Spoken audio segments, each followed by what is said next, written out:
Pernah nggak kamu bayangin, ada pasukan yang bisa datang tanpa terlihat, menyerang dengan cepat, lalu menghilang seolah tak pernah ada. Pasukan yang membuat musuhnya gemetar hanya dengan mendengar namanya. Inilah Special Air Service, atau lebih dikenal dengan SAS, pasukan elit Inggris yang dijuluki hantu medan perang.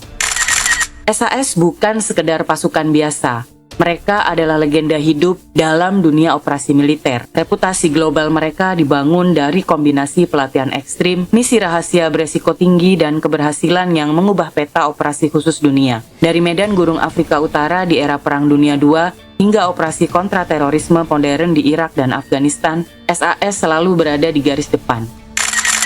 SAS lahir pada tahun 1941. Ketika Inggris sedang terdesak dalam Perang Dunia II, ide awalnya sederhana, tapi gila. Membentuk unit kecil yang mampu menyusup jauh ke belakang garis musuh, menghancurkan pesawat, gudang logistik, dan keluar tanpa diketahui. Konsep inilah yang kelak melahirkan tren pasukan khusus modern di dunia. Seleksi masuk SAS terkenal sebagai salah satu yang paling brutal. Dari ratusan kandidat, hanya segelintir yang berhasil lolos. Tingkat kelulusan bahkan kurang dari 10%. Mereka dipaksa berjalan berhari-hari melintasi pegunungan dengan beban berat, diuji dalam bertahan hidup di hutan tanpa makanan, hingga menghadapi simulasi interogasi kejam. Semua itu bukan hanya untuk menguji fisik, tapi juga mental dan daya tahan psikologis. Hanya mereka yang benar-benar tangguh, yang layak mengenakan emblem sayap ikonik SAS dengan moto terkenal, "Who Dares Win?" Siapa berani, dia yang menang. Reputasi SAS meledak pada tahun 1980 dalam sebuah operasi yang disaksikan dunia secara langsung saat 6 teroris bersenjata menyandera puluhan orang di kedutaan besar Iran di London. Pemerintah Inggris mengirimkan SAS dan dalam hitungan menit, pasukan elit ini menyerbu gedung, menembak mati para teroris, dan menyelamatkan para sandera. Dunia terkejut dan sejak saat itulah SAS dianggap sebagai standar emas pasukan anti-terorisme.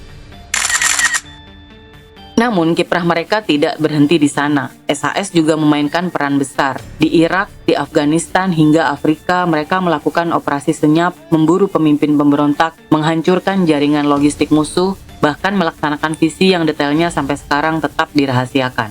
Dan hebatnya lagi, SAS tidak hanya berpengaruh di Inggris. Mereka menjadi inspirasi bagi pembentukan unit-unit elit di negara lain. Pasukan Delta Force Amerika Serikat misalnya, didirikan oleh Kolonel Charles Alwyn Beckwith setelah ia menjalani masa tugas bersama SAS. Bahkan Indonesia dengan Kopassus juga banyak mengadopsi doktrin dan metode latihan SAS. Kekuatan utama SAS bukan hanya senjata atau teknologi canggih. Yang membuat mereka ditakuti adalah kemampuan adaptasi, kerjasama tim, dan strategi gerilya modern yang mengandalkan kecepatan serta kejutan. Mereka bergerak hanya dalam tim kecil, tapi efek yang ditimbulkan sebanding dengan satu batalion penuh.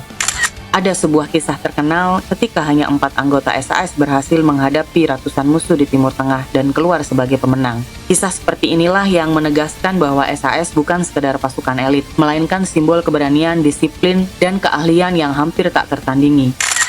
Jadi, ketika orang bertanya, siapa pasukan elit paling berbahaya di dunia? Nama SAS hampir selalu masuk daftar teratas. Mereka adalah pionir, inspirasi, sekaligus momok bagi musuh-musuhnya. Dengan semboyan sederhana tapi mematikan, "Who Dares Win?" SAS membuktikan bahwa keberanian sejati bukan sekedar maju ke medan tempur, tapi berani menghadapi misi mustahil dan pulang dengan kemenangan.